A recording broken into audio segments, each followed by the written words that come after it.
Rīgas valsts tehnikumā ķīmijas un enerģētikas nodaļā var apgūt elektrotehniķa profesiju. Topošais elektrotehnikas tehnikumā iemācās plānot, organizēt un veikt elektroietājušu projektēšanu, izbūvu un eksploatāciju. Elektrotehniķa darba joma ir plaša. Enerģētiķa uzdevums uzņēmumā ir nodrošināt, lai visas ierīces labi darbotos, tāpēc viņam ir jāpārzina visu aparātu darbību un viņam ir jāzina, kā tās uzturēt darba kārtībā. Kvalificēta elektrotehniķa pieprasījums darba tirgu ir augsts. To atzīst arī akcijas sabiedrības sadales tīkls personāla vadības un administratīvā departamenta vadītāja Inga Pukovska.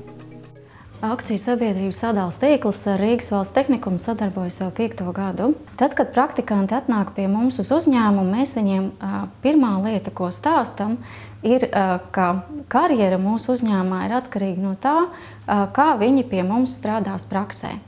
Kā viņi sev parādīs, cik viņi būs zinātkāri, kā viņi apgūs tās zināšanas, ko viņiem prakses vadītājs stāsta, kāda būs viņu paša disciplīna, un pēc tam, beidzot praksi, tad prakses vadītājs sniedz savu vērtējumu.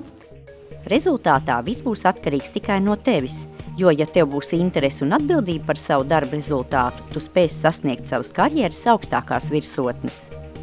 Ja jaunietim patīk elektrība, patīk fizika, viņam ir laba veselība, viņam ir autovadītāja tiesības, viņam ir interese par jaunākām datortehnoloģijām, tad viņš ir laipni aicināts arī mācīties par elektromontieri un arī laipni aicināts mūsu uzņēmumā.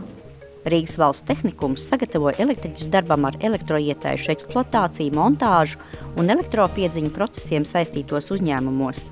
Elektriķis veic ārējo un iekšējo elektrisko tīklu izbūvu un elektroietējušu ierīkošanas, eksploatācijas un remonta darbus.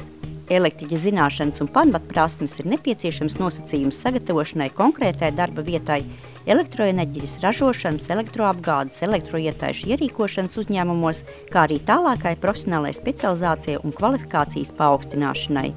Visi interesanti aicināti apmeklēt informācijas dienu Rīgas valsts tehnikumā 11. jūnijā 14.